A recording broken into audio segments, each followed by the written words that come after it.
Você já parou para pensar no que acontece quando aqueles que você amou a vida inteira simplesmente te esquecem?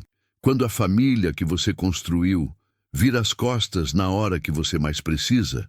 Maria Teresa descobriu que o abandono, às vezes, é o caminho que Deus usa para te levar exatamente onde você sempre deveria estar. E o que ela encontrou naquele lugar esquecido mudou tudo. Fica comigo até o final, porque essa história vai te mostrar que Deus nunca, nunca mesmo esquece de quem todo mundo abandonou. Antes de continuar, se você acredita que Deus tem um plano, mesmo quando tudo parece perdido, deixa seu like agora. E se inscreve no canal para não perder mais histórias assim. Vamos lá. Maria Teresa estava sentada no chão frio do apartamento vazio quando entendeu que não havia mais para onde ir. 67 anos, 40 deles dedicados à máquina de costura, dedos marcados por agulhas, olhos cansados de linhas e botões. 2 décadas criando sozinha os filhos depois que o marido morreu. E agora estava ali, no chão, sozinha. A carta do INSS estava amassada na mão dela. Suspensão de benefício por inconsistência cadastral. 3 meses tentando resolver, 3 meses sem receber a pensão.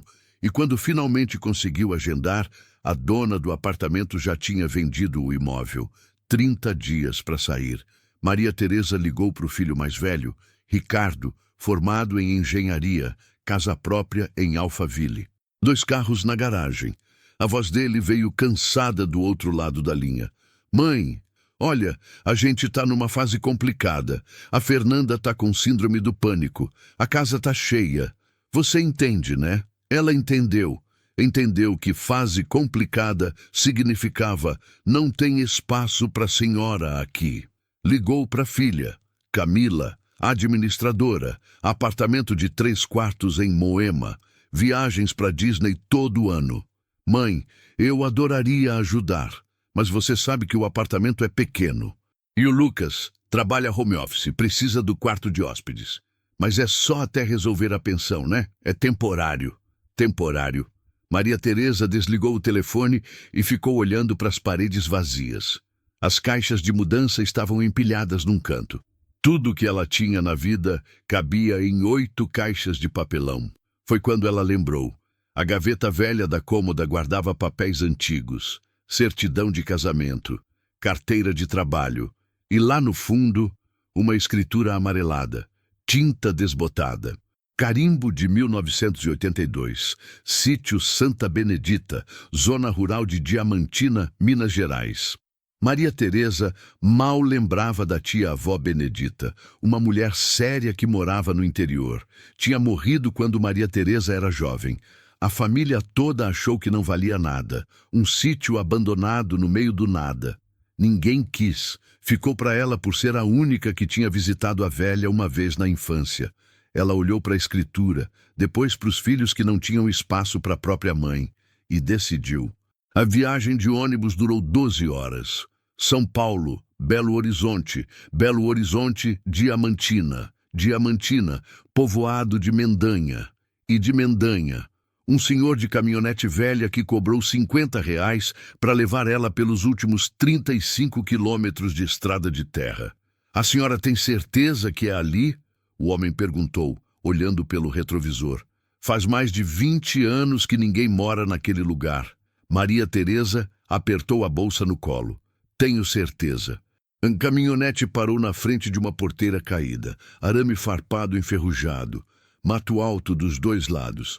Ao fundo, entre árvores retorcidas, uma construção de pedra escura. O homem ajudou a descer as caixas. Quer que eu espere? Ele perguntou meio desconfiado. Não precisa. Obrigada. Ela ficou ali parada, vendo a caminhonete sumir pela curva da estrada. O silêncio era absoluto. Só o vento nas folhas secas. Grilos começando a cantar, mesmo sendo tarde da manhã. Maria Teresa pegou a primeira caixa e começou a andar. A casa era maior do que parecia de longe. Construção colonial. Paredes grossas de pedra e barro. Telhas de barro. Janelas de madeira apodrecida. A porta da frente estava entreaberta, pendurada só numa dobradiça. Maria Teresa empurrou com cuidado. O cheiro de mofo e tempo bateu no rosto dela. O chão era de tábuas largas, cheias de cupim, algumas quebradas. Teias de aranha cobriam os cantos. Uma mesa velha no centro da sala. 2 cadeiras caídas. Uma estante de madeira podre com livros que viraram pó. Ela deixou a caixa no chão e voltou para buscar as outras. Levou 3 horas para trazer tudo. O sol estava forte quando ela terminou. Suor escorrendo, costas doendo. Mas tinha trazido. Sozinha. Maria Teresa sentou numa das cadeiras que ainda aguentava peso e olhou ao redor. Era isso. Era ali que ela ia morar. Não tinha luz. Não tinha água encanada. Não tinha gás. Tinha um poço nos fundos que ela nem sabia se funcionava. Tinha um fogão a lenha enferrujado. Tinha silêncio. Tinha abandono. Mas tinha um teto. E era dela. Ela abriu uma das caixas e tirou o terço que a mãe tinha dado décadas atrás. Ficou ali, segurando as contas gastas, tentando não chorar. Deus! A voz dela saiu fina, quebrada. Eu não sei o que eu estou fazendo aqui. Mas se o Senhor trouxe, deve ter um motivo. Não deixa eu desistir. Por favor. Foi quando ouviu o barulho. Motor de carro, vindo pela estrada. Maria Teresa saiu na varanda. Uma caminhonete Toyota branca estava parando na frente da porteira. Um homem desceu, alto, cabelos brancos, camisa xadrez, botas de couro. Devia ter uns 70 anos, mas andava firme. Ele levantou a mão num cumprimento. Boa tarde. A senhora é a nova moradora? Maria Teresa desceu os degraus de pedra. Sou Maria Teresa. Joaquim. Ele estendeu a mão. Aperto firme. Mão calejada. Sou dono da fazenda Santo Antônio, ali do outro lado do rio. Vi a movimentação e vim dar boas-vindas. Ela apertou a mão dele, meio sem jeito. Obrigada. Joaquim olhou para casa, depois para ela, depois para as caixas empilhadas na varanda. A senhora vai morar aqui sozinha? Maria Teresa ergueu o queixo. Vou. Ele ficou em silêncio por alguns segundos. Então, balançou a cabeça devagar. Essa casa está abandonada há mais de 20 anos. Deve ter bicho, cupim, infiltração. A senhora já viu se tem água no poço? Ainda não. Quer que eu dê uma olhada? Maria Teresa ia recusar. Estava acostumada a resolver tudo sozinha, mas olhou para casa, para os matos, para o céu ficando laranja e sentiu o cansaço bater. Eu aceito. Obrigada. Joaquim passou a hora seguinte inspecionando a propriedade. O poço funcionava. A água estava limpa. Ele amarrou uma corda num balde velho e mostrou como puxar. Testou as tábuas do chão e marcou as que precisavam ser trocadas. Consertou a porta da frente com um pedaço de arame. Apontou onde tinha cupim, onde tinha infiltração. A senhora vai precisar de muita lenha, ele disse apontando para o fogão. Tenho lenha sobrando lá na fazenda. Posso trazer amanhã. Maria Teresa sentiu um nó na garganta. Não precisa. O senhor já ajudou demais. Não é ajuda. Joaquim limpou as mãos no pano da cintura. É vizinhança. E olha, eu sei que não é da minha conta, mas a senhora não devia estar aqui sozinha. Esse lugar é isolado, perigoso. Se quiser, eu compro o sítio da senhora. Pago um valor justo. A senhora pode alugar um lugar na cidade, viver tranquila. Maria Teresa olhou nos olhos dele. Olhos claros, honestos. Eu agradeço a preocupação, seu Joaquim, mas eu não tenho para onde ir. Então, vou ficar. Ele ficou olhando para ela por um tempo longo. Então, acenou com a cabeça. Entendi. Bom, qualquer coisa, a fazenda fica ali, 3 quilômetros seguindo a cerca. Tem um sino na porteira. É só tocar que eu ouço. Obrigada. Joaquim voltou para a caminhonete. Ligou o motor. Mas antes de ir embora, abaixou o vidro. Maria Teresa, essa casa tem história. O povo antigo fala muito dela. Se a senhora ouvir barulho à noite, não fica assustada demais. Esse lugar, ele guarda segredos. E foi embora antes dela perguntar o que ele queria dizer. A primeira noite foi longa. Maria Teresa improvisou uma cama com cobertor no chão da sala. Comeu bolacha de maisena e tomou água do poço. Rezou o terço inteiro. Tentou dormir. Mas o silêncio era pesado demais. E então começou. rangidos, passos no telhado, um som abafado, como se alguém estivesse arrastando algo no andar de cima. Maria Teresa abriu os olhos no escuro, o coração batendo rápido. Ela esperou, ouviu, tentou entender se era vento, bicho, imaginação, mas o som continuou e parecia vir de dentro da casa. Maria Teresa não dormiu mais aquela noite. Ficou sentada encostada na parede, terço nas mãos, esperando o sol nascer. Os sons continuaram até quase 3 da manhã. Rangidos, passos, algo arrastando. Depois, silêncio. Quando a primeira luz entrou pelas frestas das janelas, ela levantou devagar. As pernas doíam, a coluna travada. Mas ela tinha que entender o que era aquilo. A casa tinha 2 andares. Maria Teresa subiu a escada de madeira com cuidado, testando cada degrau antes de pisar. Algumas tábuas cediam, soltas, rangendo alto. Lá em cima, um corredor estreito, 3 portas fechadas. Ela abriu a primeira. Um quarto vazio, janela quebrada. Morcegos tinham feito ninho no teto, cocô seco no chão, cheiro forte de urina animal. Segunda porta, outro quarto, menor, uma cama de ferro enferrujada, colchão comido por ratos, uma cômoda caída de lado. E na parede, algo estranho. Maria Teresa se aproximou. Marcas, arranhões profundos na madeira da parede, como se alguém tivesse tentado abrir ali ou esconder algo. Ela passou a mão nas marcas. A madeira estava solta em alguns pontos, mas quando tentou puxar, não cedeu. Terceira porta. Trancada. Maria Teresa puxou a maçaneta, empurrou com o ombro. Nada. A fechadura era antiga, de ferro fundido. Precisava de chave. Ela desceu de volta, inquieta. Procurou nas gavetas velhas da cozinha, num armário caído, embaixo da pia, e lá, dentro de uma lata de biscoito enferrujada, encontrou 3 chaves antigas, ferro pesado. Uma delas tinha um cordão de couro amarrado. Maria Teresa voltou para o segundo andar. A primeira chave não entrou, a segunda travou, a terceira girou. A porta abriu rangendo alto. O que ela viu dentro tirou o fôlego dela. Não era um quarto, era uma capela, pequena, paredes de pedra nua, sem janelas, um altar simples de madeira escura, e no centro, uma imagem de Nossa Senhora das Graças, mãos abertas, manto azul desbotado, olhos de vidro que pareciam seguir quem entrava. Maria Teresa ficou parada na porta. O ar ali dentro era diferente, frio, pesado, mas não era um frio ruim, era como entrar numa igreja antiga. Ela deu 2 passos para dentro. Havia um banco de madeira na frente do altar, e em cima do altar, objetos. 1/3 de contas pretas, uma Bíblia velha, capa de couro rachada, 2 castiçais de bronze sem velas, e uma caixa pequena de madeira entalhada. Maria Teresa pegou a caixa com cuidado. Dentro, cartas, envelopes amarelados, lacres de cera quebrados. Ela abriu o primeiro. A letra era fina, inclinada, escrita à tinta.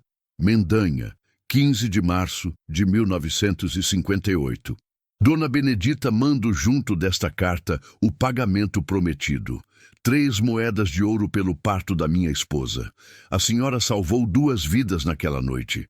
Que Deus a abençoe sempre. Seu devedor eterno, Coronel Sebastião Tavares.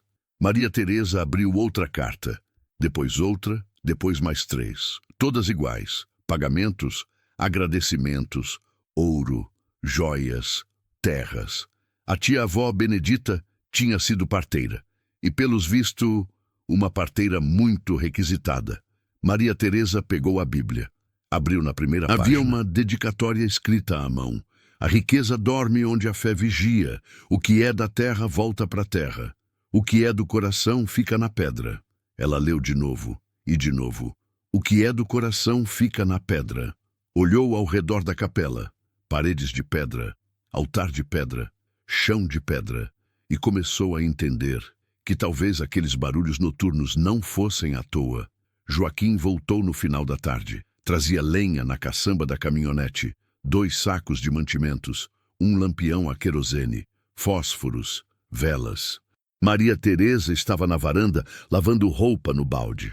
Trouxe umas coisas, ele disse, descendo da caminhonete. Pensei que a senhora pudesse precisar. Ela secou as mãos no avental. Seu Joaquim, o senhor não precisa? Eu sei que não preciso. Ele sorriu de canto. Mas quis trazer mesmo assim. Deixa eu descarregar. Ele empilhou a lenha do lado do fogão. Deixou os sacos de mantimentos na cozinha. Ensinou Maria Teresa a acender o lampião. Enquanto fazia isso, ela ficou observando ele. A calma nos movimentos, a paciência, a gentileza. Quando ele terminou, ela fez café no fogão a lenha. Os dois sentaram na varanda, canecas quentes nas mãos. O sol estava baixo, tingindo o céu de laranja e rosa. Seu Joaquim, Maria Teresa começou. O senhor conheceu minha tia-avó, Dona Benedita? Ele tomou um gole de café. Ficou olhando para o horizonte. Não conheci pessoalmente, mas meu avô falava muito dela. Dizia que ela era a melhor parteira da região, que tinha mãos benzidas, que salvava mãe e filho nas piores situações. Ela guardava pagamento em ouro. Joaquim olhou para Maria Teresa. Os olhos dele ficaram sérios. Guardava, naquela época, os fazendeiros não confiavam em banco. Pagavam em ouro, em gado, em terra. Dona Benedita trabalhou 40 anos. Devia ter acumulado uma fortuna. Maria Teresa apertou a caneca nas mãos. E o que aconteceu com esse ouro? Ninguém sabe. Joaquim coçou a barba. Quando ela morreu, a casa foi lacrada. A família de São Paulo não quis vir buscar nada. O povo da região achou que ela tinha levado o segredo para a cova. Teve gente que tentou invadir, procurar, nunca acharam nada. Ele ficou em silêncio por um tempo. Depois olhou para ela. Por que a senhora está perguntando isso? Maria Teresa pensou em contar sobre as cartas, sobre a Bíblia, sobre a frase enigmática. Mas algo dentro dela disse para esperar. Curiosidade, ela respondeu. Só isso. Joaquim não pareceu acreditar, mas não insistiu.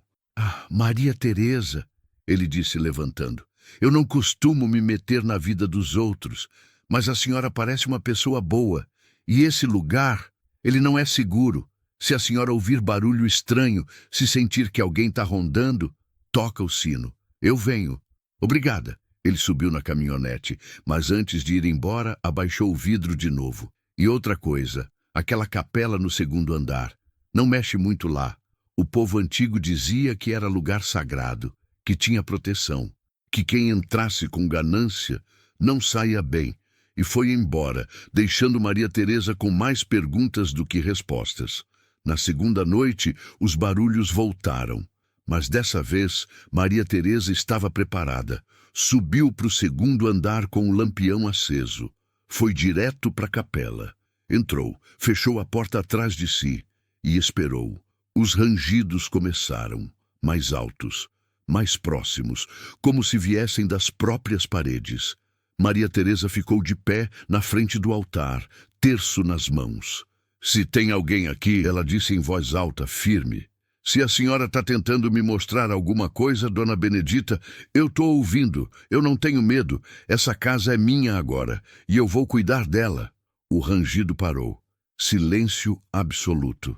Depois, um som diferente. Clique. Maria Teresa virou a cabeça.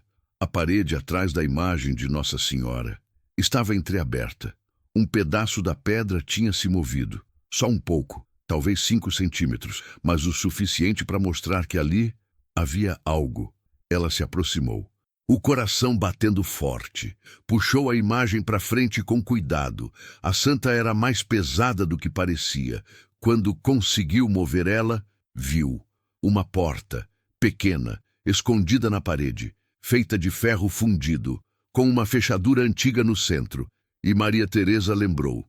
A terceira chave. Aquela com o cordão de couro, ela ainda tinha na mão. Levou 10 minutos para girar a chave na fechadura enferrujada. Quando finalmente girou, a porta abriu rangendo alto. Um cheiro de terra e tempo saiu de dentro. Escuridão completa. Maria Teresa levantou o lampião. A luz tremulante revelou uma escada, estreita, de pedra, descendo. Ela ficou parada ali, tremendo. Não de medo, de expectativa, de compreensão. O que é do coração fica na pedra. Não era uma metáfora, era um mapa. Maria Teresa respirou fundo, pediu proteção em silêncio e começou a descer. A escada tinha 15 degraus. Terminava numa câmara pequena, 3 metros por 3, escavada na rocha viva abaixo da casa. As paredes eram de pedra natural, o chão batido e no centro um baú grande, madeira reforçada com ferro, fechado com 3 cadeados antigos. Maria Teresa se ajoelhou na frente dele. As mãos tremiam quando tocou na madeira. Era pesado, sólido, real. Ela tentou os cadeados, trancados, precisava de chaves. E então percebeu. As outras 2 chaves, aquelas que ela tinha achado na lata de biscoito, ela tinha deixado em cima da mesa lá embaixo. Maria Teresa levantou rápido, subiu a escada correndo, pegou as chaves, voltou. A primeira chave abriu o cadeado da esquerda, a segunda, o da direita, mas o do meio não tinha buraco de chave. Era um cadeado com segredo, combinação de números. Maria Teresa ficou olhando para ele desesperada. Tentou puxar, forçar, nada. Pensou, concentrou, lembrou das cartas, das datas. Não funcionou. Data da morte, nada. Então olhou para a Bíblia que tinha trazido junto com o lampião. Abriu na primeira página. A dedicatória, 15:58. Não era uma frase, era a marcação de um versículo bíblico. Ela tentou. 1558. Clique. O cadeado abriu. Maria Teresa levantou a tampa do baú. E o que ela viu dentro tirou todo o ar dos pulmões dela. Maria Teresa ficou ajoelhada na frente do baú aberto, incapaz de processar o que estava vendo. Ouro. Não era pouco, não era simbólico. Eram barras, empilhadas, organizadas, cada uma do tamanho de um tijolo, marcadas com carimbos antigos. Casa da Moeda do Brasil, 1950, Banco do Brasil, 1958, 500 gramas, ouro puro. Maria Teresa contou mentalmente, 5 fileiras, cada fileira com 26 barras, 130 barras de ouro. Ao lado das barras, caixas menores de madeira. Ela abriu a primeira com as mãos tremendo. Moedas, dezenas delas, ouro maciço, algumas com a face de Dom Pedro II, outras em libras esterlinas, outras que ela nem reconheceu. Abriu a segunda caixa. Joias, anéis de ouro com pedras preciosas, colares grossos, broches trabalhados, brincos antigos, tudo guardado com cuidado, embrulhado em tecido velho. Terceira caixa, documentos. Ela pegou o primeiro, era uma escritura. Fazenda Boa Vista, 200 hectares, município de Diamantina, transferida a Benedita Maria da Silva em pagamento por serviços prestados. Havia mais 3 escrituras iguais, 4 fazendas, totalizando mais de 800 hectares, nunca registradas, nunca cobradas, esquecidas. E agora, de Maria Teresa, ela ficou ali ajoelhada no chão de pedra, lágrimas escorrendo pelo rosto. Não eram lágrimas de alegria, ainda não. Eram lágrimas de espanto, de incompreensão, de gratidão. Dona Benedita tinha guardado aquilo a vida inteira, sozinha, em segredo, e tinha esperado décadas para que chegasse nas mãos certas. Maria Teresa pegou uma das barras de ouro. Era pesada, fria, real, e sussurrou: "Obrigada, tia Benedita. Eu não sei por que a senhora escolheu, mas eu prometo que não vou desperdiçar." Ela fechou o baú com cuidado, trancou os cadeados de volta, subiu a escada, fechou a porta de ferro, recolocou a imagem de Nossa Senhora no lugar e decidiu que não ia contar para ninguém. Ainda não. Primeiro, precisava entender o que fazer com aquilo. Nos dias seguintes, Maria Teresa começou a arrumar a casa. Joaquim continuava aparecendo, trazia comida, consertava coisas. Conversavam na varanda toda a tarde. Ele contava histórias da região. Ela ouvia, fazia perguntas, mas nunca mencionou o baú. Ela confiava nele, mas tinha medo. Medo de que a ganância mudasse as pessoas. Medo de que alguém quisesse tomar o que era dela. Foi numa quinta-feira de manhã que tudo mudou. Maria Teresa estava lavando roupa no tanque dos fundos quando ouviu o barulho de carro. Não era a caminhonete de Joaquim. Era um sedã preto, caro, limpo demais para a estrada de terra. Ela largou a roupa e foi para a frente da casa. Quando viu quem estava descendo do carro, o sangue gelou. Ricardo, seu filho mais velho, e ao lado dele, Camila, sua filha, e um homem de terno, maleta de couro na mão. Ricardo abriu um sorriso forçado quando viu a mãe. Mãe, que surpresa boa te ver bem. Maria Teresa ficou parada na varanda, braços cruzados. O que vocês estão fazendo aqui? Camila se aproximou, salto alto afundando na terra. Mãe, a gente ficou preocupado. Você sumiu. Não atende telefone. A gente teve que contratar um investigador para achar você. Eu não sumi. Eu vim morar no que é meu. Ricardo olhou para casa, para o mato, para o abandono. Fez uma careta. Morar? Mãe, olha esse lugar. Isso aqui é perigoso. Não tem estrutura. A senhora não pode viver assim. Eu tô vivendo bem. O homem de terno se aproximou. Sorriso profissional. Pasta na mão. Senhora Maria Teresa, meu nome é Dr. Augusto Freitas. Sou advogado. Seus filhos me contrataram para ajudar a resolver essa situação delicada. E que situação?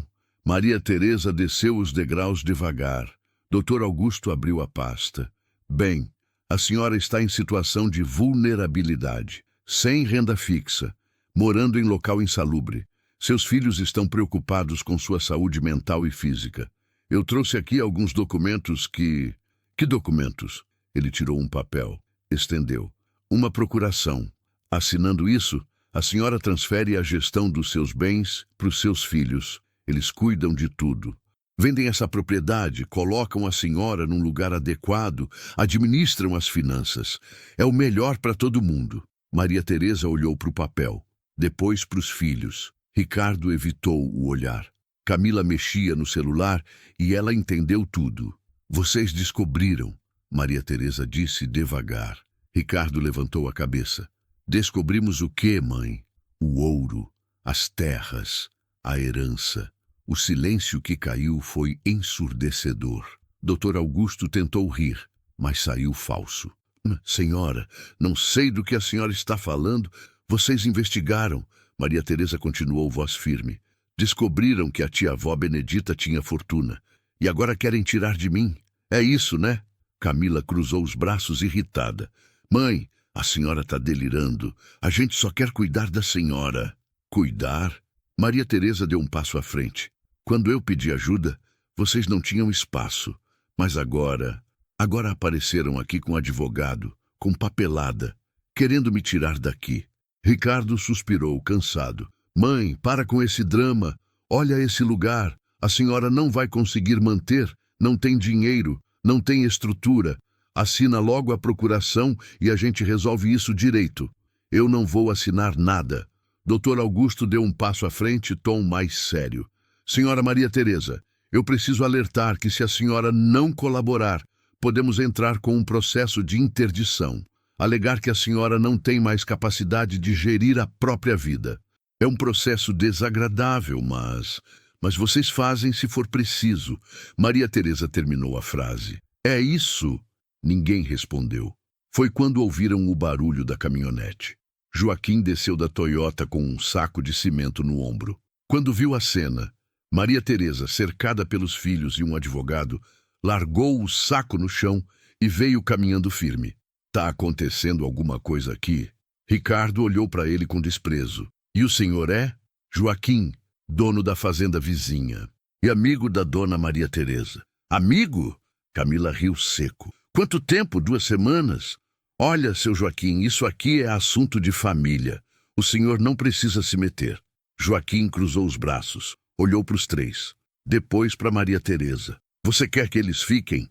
Maria Teresa olhou nos olhos dele e pela primeira vez em semanas se sentiu protegida. Não, então saiam. Joaquim disse, voz calma, mas firme. Dr. Augusto riu, nervoso. Lá, meu senhor, não sei quem o senhor pensa que é, mas eu sei quem eu sou. Joaquim deu um passo à frente. Eu sou o dono de 4.000 hectares de terra nessa região. Conheço o delegado, conheço o juiz, conheço o promotor. E se vocês não saírem agora, daqui a 20 minutos tem uma viatura na porta. Ricardo ficou vermelho. Isso é ameaça. Não, é promessa. O silêncio foi longo. Finalmente, Dr. Augusto guardou os papéis. Vamos embora. Mas isso não acabou. Eles entraram no carro. O motor ligou. O sedã preto saiu levantando poeira. Maria Teresa ficou olhando até o carro sumir na curva. Depois se virou para Joaquim e começou a chorar. Ele não disse nada, só ficou ali, firme, presente. Quando ela se acalmou, ele perguntou: "Você achou o tesouro, não foi?" Maria Teresa enxugou as lágrimas. Olhou para ele. "Achei." "E é muito?" "É." Joaquim balançou a cabeça.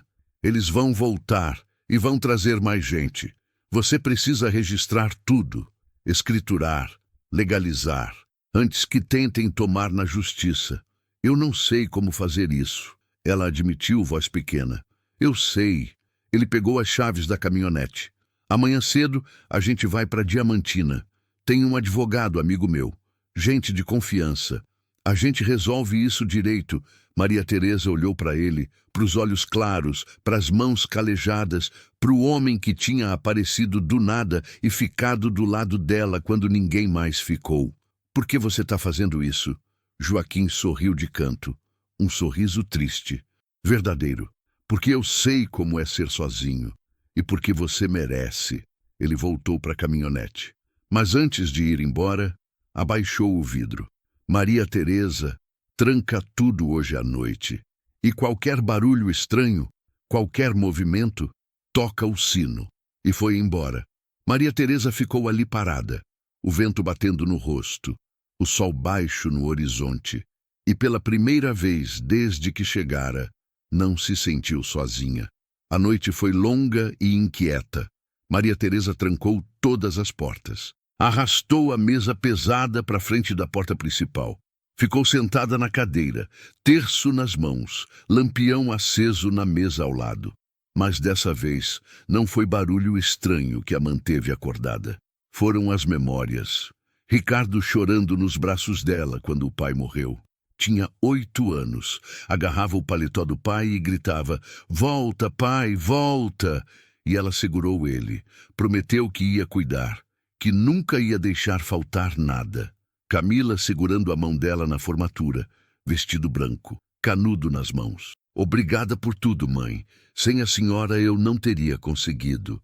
E Maria Teresa tinha chorado de orgulho, cada centavo economizado, cada hora extra na máquina de costura. Tudo tinha valido a pena. Os almoços de domingo, a casa cheia, netos brincando. "Vó, conta aquela história de novo." E ela contava, sempre contava, as festas de aniversário, as promessas de "sempre vou cuidar da senhora, mãe." E agora, um advogado, procuração, ameaça de interdição. Maria Teresa chorou de novo. Mas dessa vez não era só dor. Era raiva, era decepção, era a compreensão amarga de que sangue nem sempre é garantia de amor. Ela olhou para as próprias mãos, mãos enrugadas, marcadas, mãos que tinham costurado vestidos de festa, uniformes escolares, roupas de trabalho, mãos que tinham segurado febre, enxugado lágrima, preparado comida. E agora essas mesmas mãos seguravam a chave de uma fortuna. Quando o sol começou a nascer, ela se levantou, lavou o rosto no balde. Água gelada espantou o cansaço. Trocou de roupa, escolheu o vestido mais bonito que tinha, floral, simples, mas limpo e passado. Penteou os cabelos brancos e prendeu num coque firme. Se ia lutar de pé, com dignidade. Joaquim chegou às 7 da manhã. Trazia pão fresco embrulhado em papel pardo, café em garrafa térmica ainda fumegante, manteiga caseira e queijo curado. Preparou tudo na mesa da varanda como se fosse o café mais importante do mundo. Tomaram café em silêncio no começo. Só o som das xícaras, o canto dos pássaros, o vento suave nas folhas. Foi Maria Teresa quem quebrou o silêncio. "Joaquim, por que você está fazendo tudo isso?" Ele parou com a xícara no ar. Olhou para ela. Como assim? A lenha, a comida, os concertos, me defender dos meus filhos. Agora isso, me levar para a cidade. Você mal me conhece. Joaquim colocou a xícara na mesa devagar. Ficou olhando para o horizonte.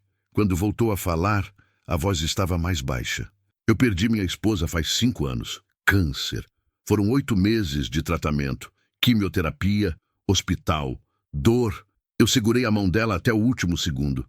Maria Teresa ficou quieta, ouvindo. Quando ela morreu, a fazenda ficou vazia, silenciosa. Eu tinha tudo. Terra, gado, dinheiro, mas não tinha ninguém para dividir. Nenhum filho, nenhum parente próximo. Só eu e o silêncio. Ele olhou para Maria Teresa. Aí você apareceu, sozinha, abandonada, mas com uma coragem que eu não via faz tempo. Você não pediu ajuda, não reclamou, só ficou. E eu vi naquilo uma força que eu tinha esquecido que existia. Ele pegou a xícara de novo, tomou um gole. Então eu tô fazendo isso porque você me lembrou que ainda dá para recomeçar, mesmo quando todo mundo acha que já acabou. Maria Teresa sentiu os olhos arderem, mas não chorou. Só estendeu a mão por cima da mesa. Joaquim segurou. E ficaram assim. 2 velhos, 2 solidões, uma esperança.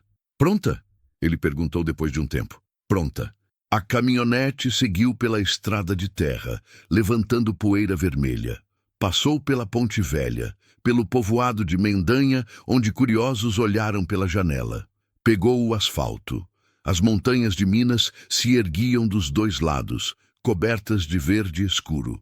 Maria Teresa ficou olhando a paisagem pela janela. Era bonito, diferente de São Paulo. Aqui tinha espaço, silêncio, céu aberto. Joaquim ligou o rádio baixinho. Sertanejo, raiz, tonico e tinoco. Chico Mineiro. Minha esposa adorava essa música, ele comentou. A minha mãe também, Maria Teresa respondeu. E os 2 sorriram. Um sorriso pequeno, mas verdadeiro. Diamantina estava movimentada quando chegaram. A cidade colonial respirava história. Ruas de pedra, casarões coloridos, igrejas barrocas, turistas tirando fotos, vendedores de artesanato nas calçadas, sino tocando no alto da torre. Joaquim estacionou na frente de um sobrado antigo. 3 andares, pintura amarela desbotada. Janelas de madeira com venezianas. Placa pequena e discreta na porta. Dr. Álvaro Mendes. Advocacia e consultoria jurídica. Eles subiram a escada de madeira que rangia a cada passo. O corrimão estava gasto pelo tempo. Cheiro de mofo e papel velho. Joaquim bateu na porta. Quem abriu foi um senhor de uns 70 anos. Óculos de armação grossa, estilo anos 80. Barba branca bem aparada, suspensório segurando a calça, camisa branca com as mangas dobradas. Sorriso caloroso que transformava o rosto inteiro. Joaquim, há quanto tempo, rapaz? Doutor Álvaro. Joaquim apertou a mão dele com força. 2 anos, no mínimo. No mínimo! Doutor Álvaro olhou para Maria Teresa. E essa é a senhora que você comentou no telefone? Essa é Maria Teresa. Dr. Álvaro estendeu a mão. Aperto firme, mão quente. Prazer, minha senhora. Por favor, entrem. Vou fazer café. O escritório era uma cápsula do tempo. Estantes do chão ao teto, lotadas de livros jurídicos encadernados em couro. Processos empilhados em torres que pareciam desafiar a gravidade. Mesa de mogno coberta de papéis, uma máquina de escrever Remington dos anos 60, cinzeiro de cristal com cachimbo descansando. Nas paredes, diplomas emoldurados, fotos em preto e branco de formaturas antigas. Doutor Álvaro preparou café num coador de pano. O cheiro forte tomou conta do ambiente. Serviu em xícaras de porcelana delicada, completamente fora de lugar naquele caos organizado. Quando os 3 sentaram, ele cruzou os dedos sobre a mesa. Então, Maria Teresa, Joaquim me contou um pouco no telefone, mas eu preciso ouvir tudo da senhora, desde o começo, e não esconda nada. Advogado é como padre, tudo que é dito aqui fica aqui. Maria Teresa respirou fundo e contou tudo. A vida em São Paulo, 40 anos costurando, a viuvez, os filhos que cresceram e se afastaram, a pensão cortada, o aluguel vencendo, os pedidos de ajuda negados, a escritura velha do sítio, a decisão de vir, contou sobre a casa em ruínas, os barulhos noturnos, a capela escondida, as cartas da tia-avó Benedita, a Bíblia com a frase enigmática, contou sobre a porta secreta, a escada de pedra, a câmara subterrânea, o baú. Dr. Álvaro ia fazendo anotações num caderno pautado. A letra dele era pequena, meticulosa, quase ilegível. Quando Maria Teresa chegou na parte do conteúdo do baú, ele parou de escrever. Levantou os olhos. Quanto ouro exatamente? 130 barras, cada uma marcada, 500 gramas. Dr. Álvaro assobiou baixinho. 65 quilos de ouro puro. Continue. Maria Teresa falou sobre as moedas, as caixas de joias e, finalmente, as escrituras. 4 fazendas, 800 hectares, nunca registradas, transferidas em pagamento por serviços prestados décadas atrás. Quando ela terminou, falou sobre os filhos, o advogado, a procuração, a ameaça de interdição. Dr. Álvaro ficou em silêncio por um tempo longo. Tirou os óculos, limpou as lentes com um lenço de tecido, colocou de volta, pegou o cachimbo, acendeu devagar, soltando baforadas que encheram o ar de cheiro adocicado. Finalmente falou. Maria Teresa, a senhora tem ideia do que está nas suas mãos? Eu sei que é muito, ela respondeu, voz baixa. Não é só muito, é uma fortuna considerável. Doutor, Álvaro folheou as anotações. Vamos aos números. 130 barras de ouro de 500 gramas cada, 65 quilos de ouro puro, com a cotação atual do ouro a aproximadamente R$ 320 o grama. Estamos falando de aproximadamente 20 milhões de reais só em ouro. Maria Teresa sentiu a cabeça rodar. 20 milhões? Sim. As moedas antigas, se forem autênticas e estiverem em bom estado de conservação, podem valer entre 500 mil e 1 milhão. Moedas do Império são raras. Libras esterlinas antigas, idem. Colecionadores pagam fortunas. Ele virou a página do caderno. As joias, sem avaliar pessoalmente, é difícil estimar. Mas se forem peças de época, trabalhadas, com pedras genuínas, facilmente 300 a 500 mil reais. Joaquim estava sentado ao lado de Maria Teresa, também em silêncio, processando. E as escrituras das fazendas? Ele perguntou. Dr. Álvaro sorriu. Não era um sorriso feliz. Era um sorriso de quem sabia que a coisa ia ficar complicada. Essa é a parte mais interessante e mais problemática. Se essas terras nunca foram registradas em nome de ninguém depois da transferência original, e a senhora tem escritura de transferência assinada pelos proprietários originais, reconhecida em cartório da época, então, tecnicamente, são suas. Ele se levantou, foi até uma das estantes, puxou um livro grosso, voltou folheando. 800 hectares na região de Diamantina. Dependendo da localização, acesso, qualidade do solo, vocação agrícola, podem valer entre 8 e 12 milhões de reais. Se tiverem água, nascentes, se forem terras planas, o valor sobe. Maria Teresa estava sem ar. Fez as contas mentalmente. 20 milhões em ouro, 1 milhão em moedas, 500 mil em joias, 10 milhões em terras, mais de 30 milhões de reais. Eu não... Ela não conseguiu terminar a frase. Dr. Álvaro sentou de novo. Ficou sério. Mas tem problema, problema Maria Teresa. grande. Qual? Joaquim se inclinou para frente. Os filhos dela vão contestar, com toda certeza. Vão alegar que a senhora não estava em pleno discernimento quando aceitou a herança, que estava vulnerável, que foi coagida. Vão tentar provar incapacidade mental, física ou emocional. Ele olhou para Joaquim de relance, depois voltou para Maria Teresa. E vão dizer que o vizinho aqui está se aproveitando, que está manipulando uma senhora idosa, vulnerável e sozinha para ficar com o patrimônio dela. Joaquim não reagiu, mas Maria Teresa viu a mandíbula dele apertar. Mas não é verdade, ela disse firme. Eu sei que não é. Dr. Álvaro bateu na mesa com o dedo. Mas no tribunal não importa o que é verdade. Importa o que se consegue provar. E eles vão trazer médicos, psicólogos, assistentes sociais. Vão montar um caso sólido. Maria Teresa sentiu o medo subindo pela garganta. E o que eu faço? Dr. Álvaro apagou o cachimbo. Pegou a caneta. A senhora age primeiro, antes deles. A senhora prova, com documentos irrefutáveis, que está em pleno uso das suas faculdades mentais, que não está sendo manipulada e que o patrimônio é legitimamente seu. Como? Hoje mesmo, se possível, a gente vai no cartório, registra todas as escrituras das terras, depois vamos no banco, a senhora abre uma conta em seu nome, sozinha, sem procurador, sem representante, só a senhora.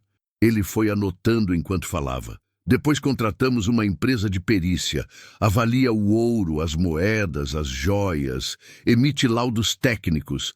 A senhora faz exame médico completo, cardiologista, neurologista, psiquiatra, todos atestam que a senhora está lúcida, capaz, consciente. Vai custar caro? Maria Teresa perguntou. Vai custar uns 50, 60 mil reais entre perícias, exames, registros e honorários advocatícios. Maria Teresa engoliu seco. Mas a senhora tem como pagar, doutor.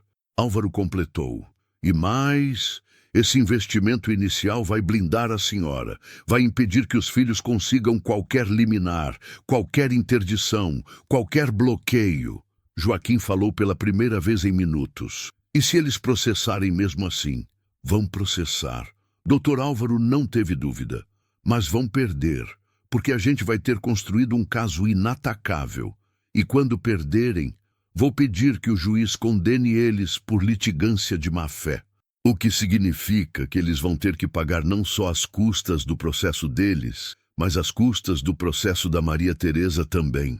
Ele olhou nos olhos dela. Mas eu preciso que a senhora entenda uma coisa. Vai doer. Eles são seus filhos. Vão dizer coisas horríveis. Vão te chamar de louca, de manipulada, de ingrata. Vão trazer testemunhas que vão mentir, vão inventar histórias. É feio. Maria Teresa olhou para as próprias mãos. Pensou em Ricardo, em Camila, nas promessas quebradas. Levantou os olhos. Eles me abandonaram quando eu precisei. Agora querem voltar porque eu tenho alguma coisa.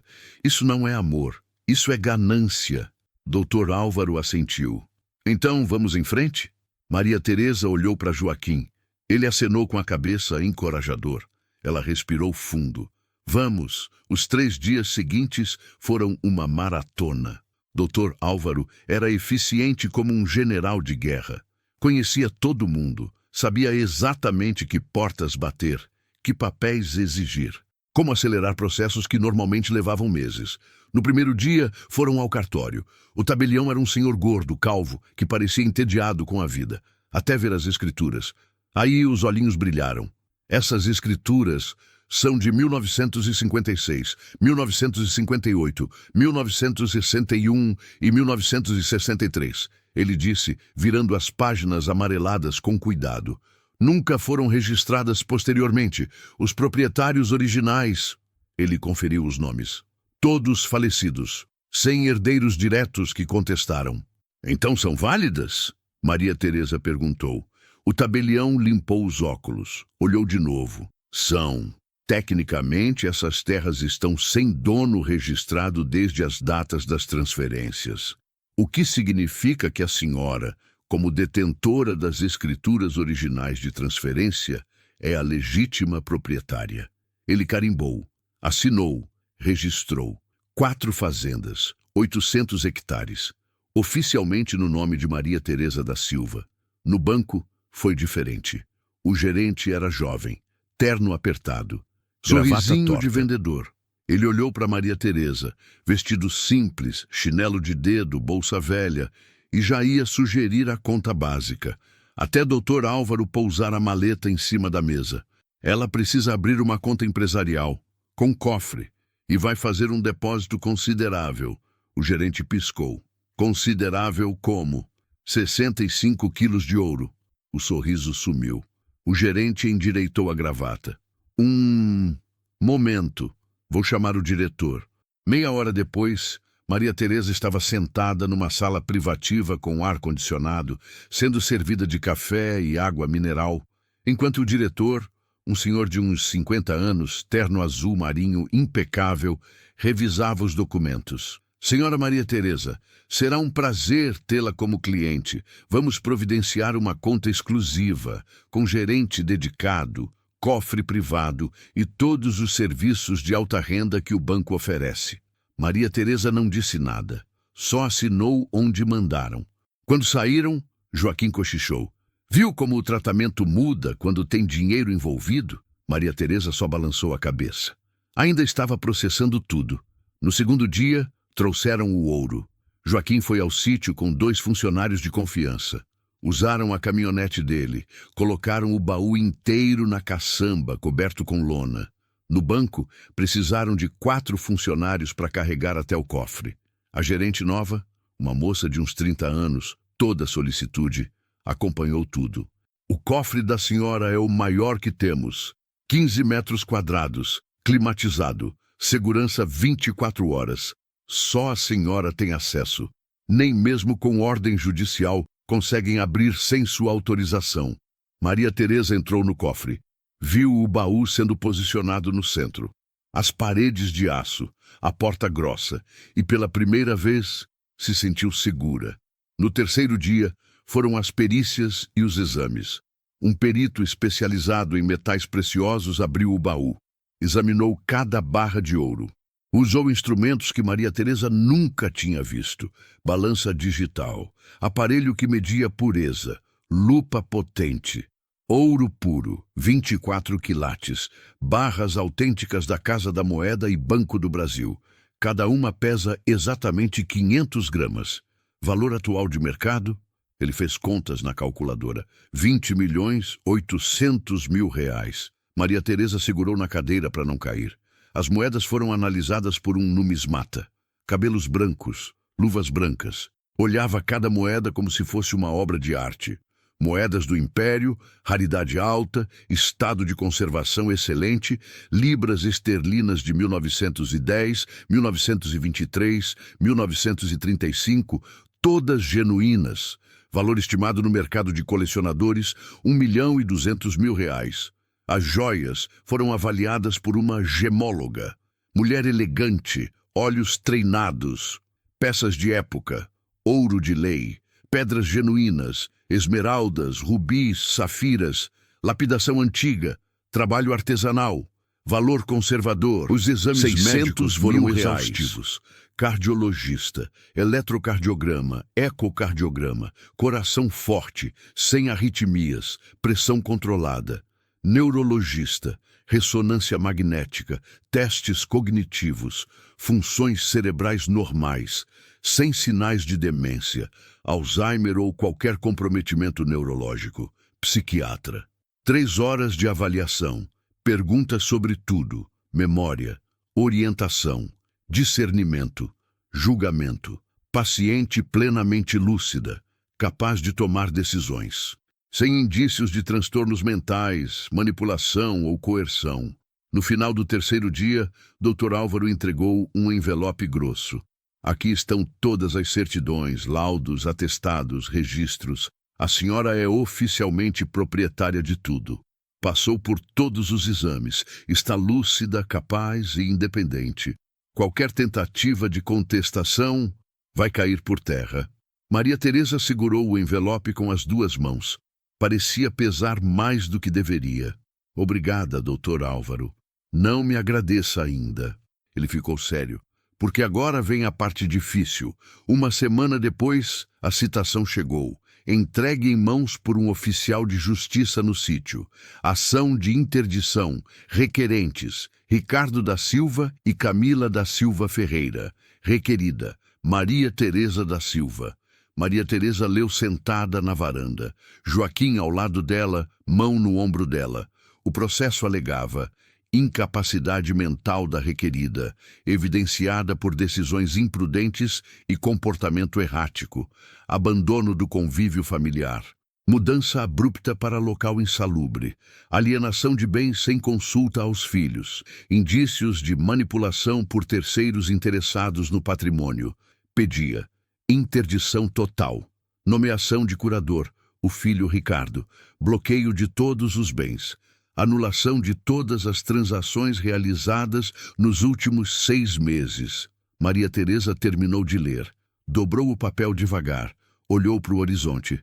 Eles querem me declarar incapaz. Não vão conseguir. Joaquim disse firme. Eles são meus filhos. A voz dela quebrou. Como eles podem fazer isso? Joaquim não tinha resposta. Só ficou ali, segurando o ombro dela. Presente.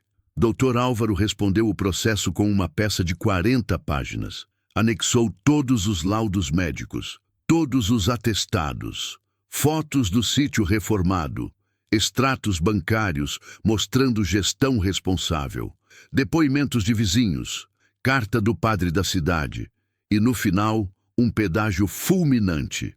Os requerentes abandonaram a requerida quando esta mais precisou. Negaram abrigo. Negaram assistência, só voltaram quando descobriram que ela tinha patrimônio. Esta ação não é movida por amor filial, é movida por ganância. Requer-se a improcedência total e a condenação dos requerentes por litigância de má-fé. A audiência foi marcada para 2 semanas depois.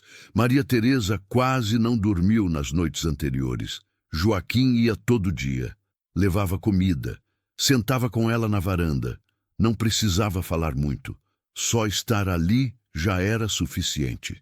Na manhã da audiência, ela escolheu o vestido com cuidado. Azul marinho, discreto, respeitável. Prendeu os cabelos, colocou a única joia que tinha, um broche que a mãe tinha dado. Joaquim usou terno.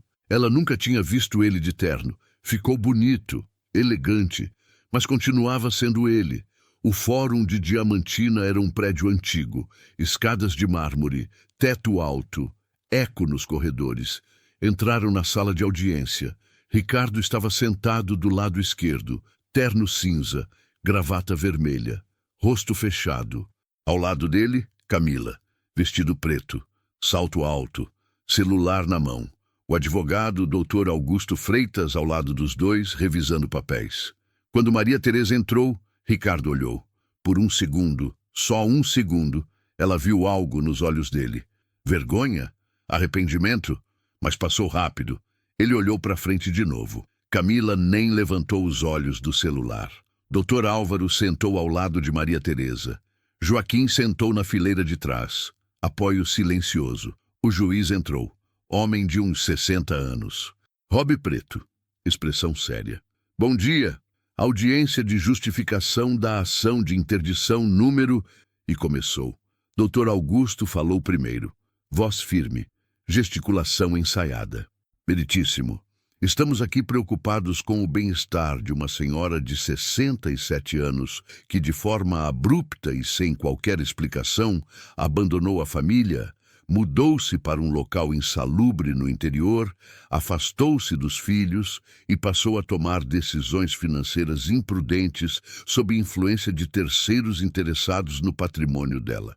Ele apontou para Maria Teresa. Dona Maria Teresa sempre foi uma mulher simples, costureira, dependente dos filhos e, de repente, aparece com milhões, com terras, com ouro. Isso não é normal, Excelência. Isso é manipulação. E os filhos, preocupados, querem apenas proteger a mãe. O juiz ouviu sem expressão. Anotou algo. Olhou para os papéis. Há laudos médicos nos autos? Não, Excelência. Ainda não foi possível realizar perícia, pois a requerida se recusa a colaborar. Dr. Álvaro se levantou. Permita-me, Excelência. Isso é falso. Ele abriu a pasta. Tirou um maço de papéis. Aqui estão laudos de cardiologista, neurologista e psiquiatra. Todos realizados há menos de 15 dias. Todos atestando que a senhora Maria Teresa está plenamente lúcida, capaz e em pleno gozo das suas faculdades mentais. O juiz pegou os laudos. Leu, demorou. Olhou por cima dos óculos para o advogado dos filhos. Doutor Augusto. O advogado abriu a boca, fechou, ficou vermelho. Eu não sabia desses laudos, Excelência, pois deveria saber antes de entrar com um processo desses. O juiz voltou a ler. Depois olhou para Maria Teresa. A senhora pode se levantar, por favor? Maria Teresa levantou, pernas tremendo. A senhora sabe onde está? No Fórum de Diamantina, Excelência. Sabe que dia é hoje? Quinta-feira, dia 17 de abril. Sabe quem são essas pessoas? Ele apontou para os filhos. Maria Teresa olhou. Ricardo desviou o olhar. Camila continuava mexendo no celular. São meus filhos, Ricardo e Camila. E por que eles estão processando a senhora? A voz dela saiu firme, mais firme do que ela esperava. Porque eu tenho dinheiro agora, e eles querem. O silêncio na sala foi absoluto. O juiz tirou os óculos, limpou, colocou de volta. A senhora tem noção de quanto tem? Tenho. Pouco mais de 30 milhões de reais em ouro, moedas, joias e terras. E sabe administrar isso? Sei. Contratei advogado, abri conta no banco, registrei tudo. E já separei 2 milhões para doar para o asilo municipal. O juiz piscou. 2 milhões para doar? Sim, Excelência, porque eu sei o que é ser abandonada. E não quero que ninguém passe por isso. O juiz ficou olhando para ela por um tempo longo. Depois olhou para os filhos. Alguém quer fazer alguma pergunta à requerida? Doutor Augusto se levantou, mas o juiz levantou a mão. Não, doutor. Eu perguntei se alguém quer fazer alguma pergunta. Os filhos, Ricardo, Camila. Algum de vocês quer perguntar alguma coisa para a mãe de vocês? Ricardo olhou para o chão. Camila continuou no celular. Nenhum dos dois disse nada. O juiz bateu o martelo. Ação de interdição julgada improcedente. Os laudos médicos são claros. A requerida está plenamente capaz.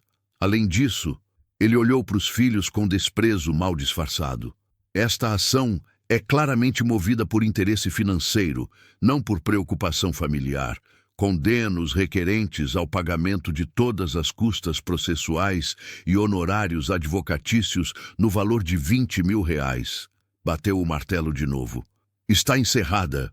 Maria Teresa saiu do fórum sem olhar para trás. Joaquim segurou o braço dela. Doutor Álvaro ia ao lado, maleta na mão. Quando chegaram na calçada, ela parou. Respirou fundo. O sol estava forte. O sino da igreja tocava ao longe. E ela chorou.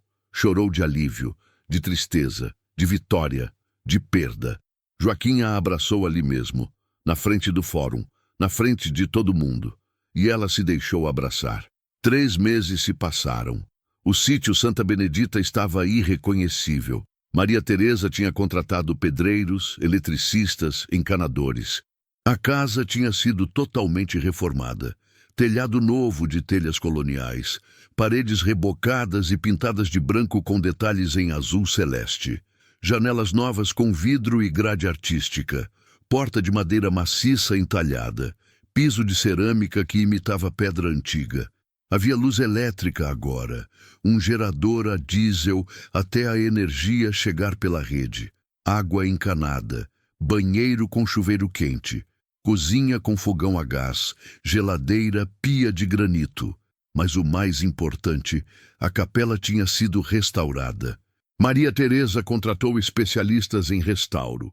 Eles limparam as paredes pedra por pedra, envernizaram o altar, restauraram a imagem de Nossa Senhora, limparam, repintaram, trocaram o manto por um novo feito à mão por bordadeiras da cidade.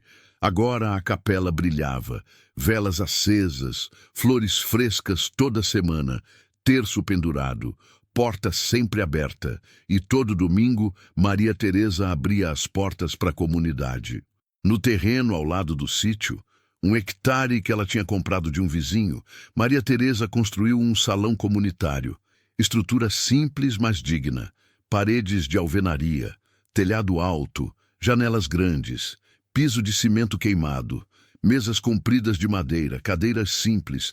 Todo domingo de manhã, ela e 3 ajudantes que tinha contratado, Dona Lourdes, Dona Aparecida e seu Genésio, preparavam o almoço: arroz, feijão, carne ensopada, salada, farofa, suco, sobremesa, comida farta, saborosa, feita com carinho. E eles vinham, idosos da região, sozinhos, abandonados, esquecidos. Alguns andavam quilômetros para chegar ali, outros vinham de carona. Alguns chegavam de bengala, outros de cadeira de rodas, mas todos chegavam. E Maria Teresa recebia cada um pelo nome. Abraço, sorriso. Que bom te ver, seu João. Dona Maria José, como está a pressão? Seu Antônio, trouxe aquele remédio que você precisava. 20 pessoas no primeiro domingo, 30 no segundo, 50 no terceiro. Agora eram 80, 90 toda semana. Maria Teresa também tinha cumprido a promessa. Doou 2 milhões de reais para o Asilo Municipal de Diamantina. A diretora, uma mulher de uns 40 anos, cansada e sobrecarregada, tinha chorado quando recebeu o cheque. Eu não acredito. Eu simplesmente não acredito. Com o dinheiro, reformaram o teto que estava caindo. Compraram camas hospitalares novas, colchões novos. Contrataram 4 enfermeiras e 2 auxiliares. Instalaram um ar-condicionado. Reformaram a cozinha. Compraram cadeiras de rodas, andadores, fraldas geriátricas. O asilo, que era um depósito de gente, virou um lar. Maria Teresa também tinha reformado a igreja da cidade. A igreja de Nossa Senhora do Rosário estava em ruínas. Vitrais quebrados, bancos comidos por cupim, sino rachado que não tocava há 15 anos. Ela doou 500 mil reais. Restauraram os vitrais com artesãos especializados. Trocaram todos os bancos, fundiram um sino novo, pintaram as paredes. Restauraram o altar barroco. A igreja voltou a brilhar. E o sino voltou a tocar. Toda manhã às 6, toda tarde às 6. E o som se espalhava pelos morros. Lembrava a todos que ali ainda havia fé. Sobre os filhos. Ricardo e Camila apelaram da decisão, como o doutor Álvaro tinha previsto. Levaram o caso para o Tribunal de Justiça. Contrataram outros advogados. Gastaram mais dinheiro. Trouxeram mais testemunhas. A sentença do tribunal foi ainda mais dura. Recurso improvido. Mantida a sentença de 1º grau. Além disso, os recorrentes são condenados ao pagamento de multa por recurso protelatório no valor de 50 mil reais. Eles perderam de novo. E dessa vez, o advogado deles desistiu. Enviou uma carta. Prezados clientes, diante das reiteradas derrotas e da evidente falta de fundamento jurídico, não posso mais continuar representando os senhores neste caso. Solicito que procurem outro profissional. 2 meses depois, doutor, Augusto foi suspenso pela OAB por 3 meses, por tentativa de interdição sem fundamento. Ricardo tentou contato uma vez, mandou uma mensagem por WhatsApp. Mãe, a gente errou, desculpa, podemos conversar? Maria Teresa leu. Ficou 5 minutos olhando para a mensagem. Depois digitou. Quando eu precisei, vocês não estavam. Agora eu não preciso mais. Fica com Deus. E bloqueou o número. Não foi fácil. Doeu, mas foi necessário. Foi numa tarde de domingo, depois do almoço comunitário, que Joaquim se aproximou dela. Estavam na varanda, mesmo lugar onde tinham tomado café tantas vezes. Mas agora havia cadeiras confortáveis de balanço, uma mesa de madeira bonita, vasos com flores. Maria Teresa estava bordando, um costume que tinha retomado. Bordava toalhas, panos de prato, camisas. Doava tudo para os idosos que vinham ao almoço. Joaquim estava lendo o jornal, mas largou o jornal na mesa. Maria Teresa, tem uma coisa que eu quero te dar. Ela levantou os olhos do bordado. Ele estava segurando algo na mão. Uma pequena caixa de veludo azul marinho. O coração dela bateu mais forte. Joaquim abriu a caixa. Dentro, uma aliança. Ouro simples, um pouco gasta, usada. Mas linda, essa aliança. Ele começou, e a voz saiu embargada. Foi da minha avó. Ela usou por 53 anos de casamento. Quando ela morreu, minha mãe guardou. Quando minha mãe morreu, ela deixou para mim. Disse que era para eu dar para a mulher que eu quisesse passar o resto da vida. Maria Teresa largou o bordado. As mãos tremiam. Eu dei para minha esposa quando a gente se casou. Joaquim continuou. Ela usou até o dia que morreu. Quando ela foi cremada, eu guardei a aliança. Achei que nunca ia usar de novo, que nunca ia conhecer alguém. Ele olhou nos olhos de Maria Teresa. Mas aí você apareceu, sozinha, forte, corajosa. E você me lembrou o que é sentir vivo, o que é ter propósito, o que é amar de novo. Ele se levantou, saiu da cadeira. E ali, na varanda, um homem de 72 anos, fazendeiro rico, respeitado, poderoso, se ajoelhou. Maria Teresa, você aceita casar comigo? Maria Teresa ficou olhando para ele, para os olhos claros que tinham visto ela no pior dia da vida dela e não tinham virado as costas, para as mãos calejadas que tinham consertado sua porta, trazido lenha, segurado ela quando chorou, para o homem que tinha ficado do lado dela quando ninguém mais ficou. Ela estendeu a mão, tremendo. Aceito. Joaquim deslizou a aliança no dedo dela, encaixou perfeitamente, como se tivesse sido feita para ela. Ele se levantou, segurou o rosto dela com as duas mãos e a beijou, devagar, respeitoso, mas profundamente verdadeiro.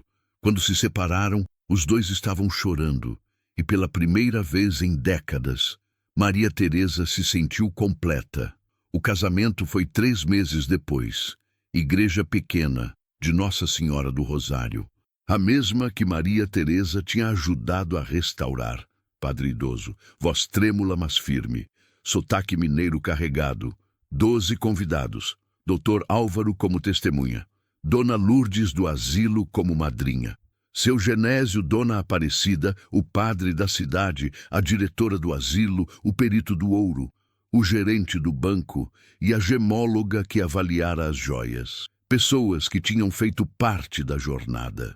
Maria Teresa usou vestido branco simples, até o joelho, renda discreta, sapato baixo, cabelos soltos com uma flor presa, maquiagem leve. Aos 67 anos, ela era a noiva mais bonita que aquela igreja já tinha visto.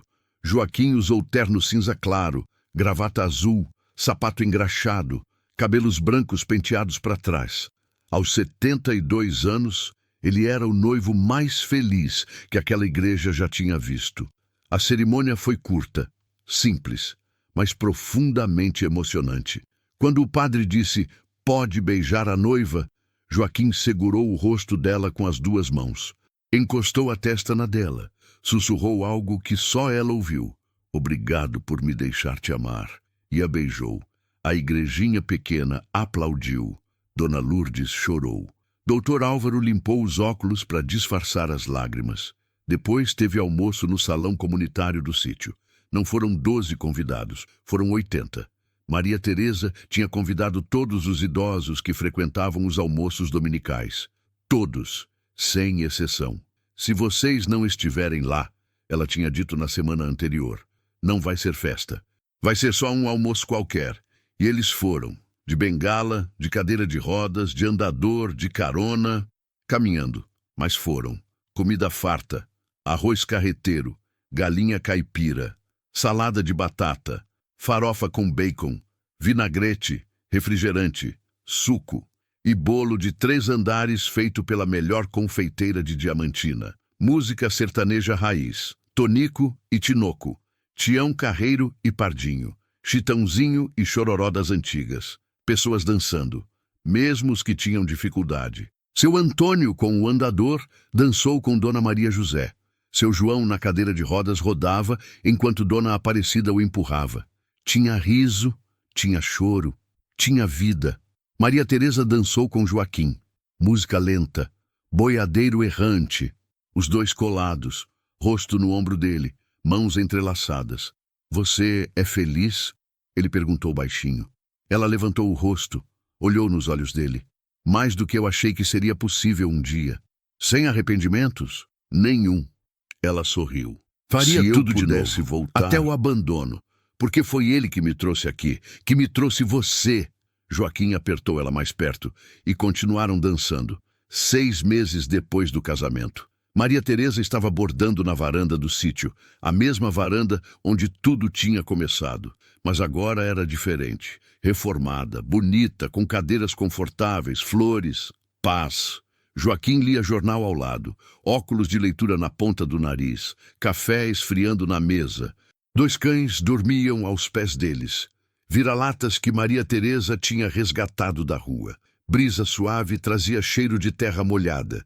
Tinha chovido de manhã. Joaquim baixou o jornal. Você é feliz?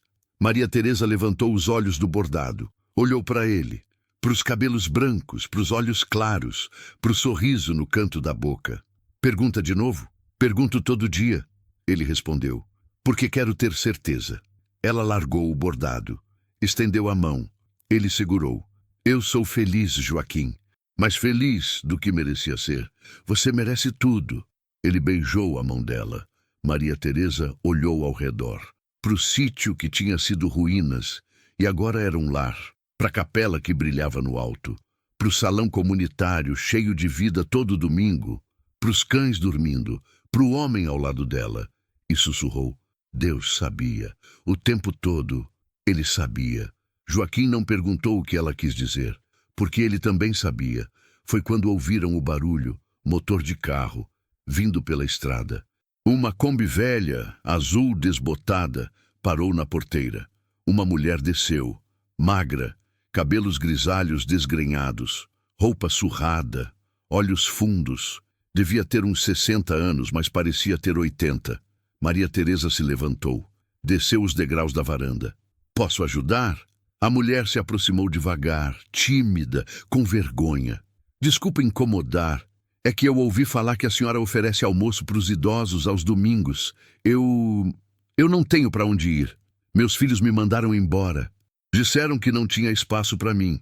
Eu estou dormindo na casa de uma prima, mas ela também não pode me manter muito tempo. Eu não sei o que fazer. Maria Teresa olhou nos olhos daquela mulher e viu, ela mesma. 8 meses atrás, sozinha, abandonada, desesperada, sem lugar no mundo. Qual seu nome? Aparecida. Maria Teresa desceu o resto dos degraus, chegou perto e sorriu. Aquele sorriso caloroso que tinha aprendido nos últimos meses. Sorriso de quem sabe o que é ser salva.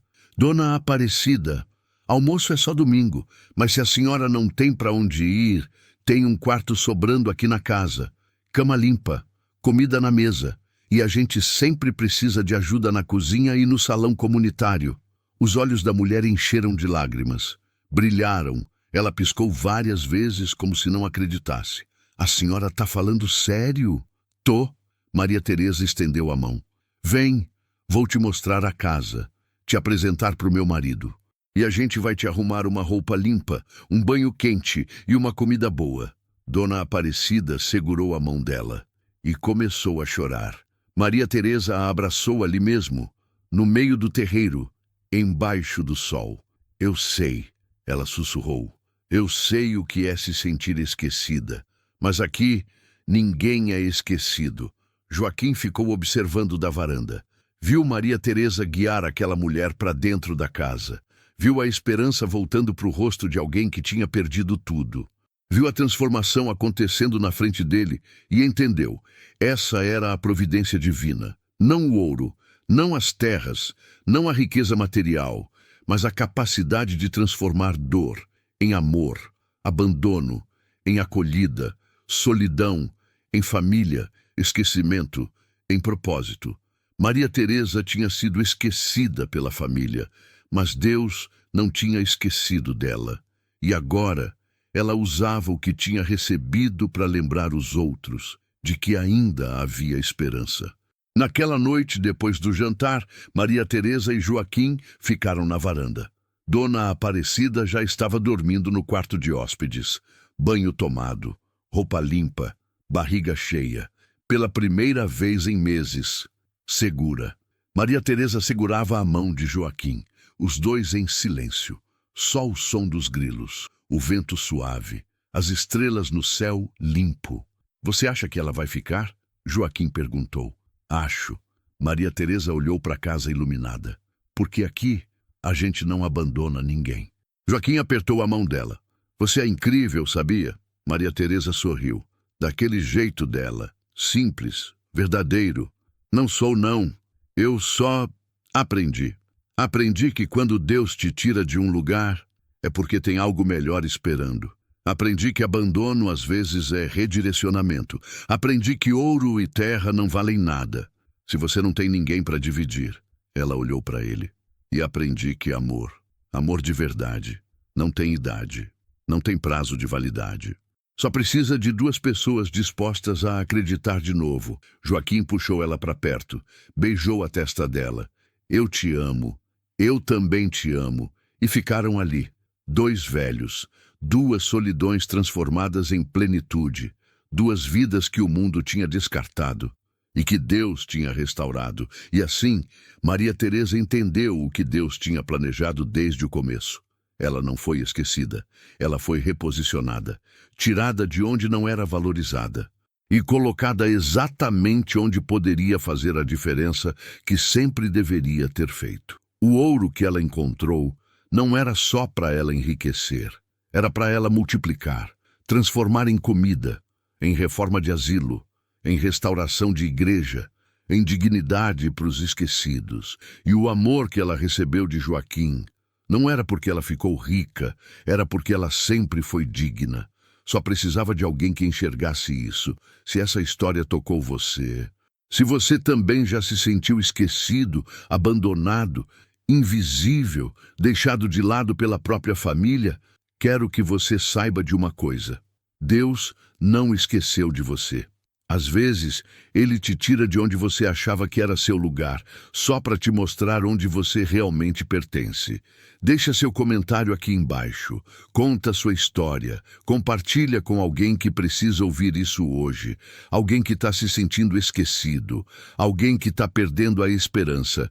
E lembra, quando todo mundo te abandona, Deus te reposiciona exatamente onde você precisa estar para brilhar. Se inscreve no canal, ativa o sininho, deixa seu like se essa história te emocionou e fica com Deus. Até a próxima história, porque aqui ninguém é esquecido.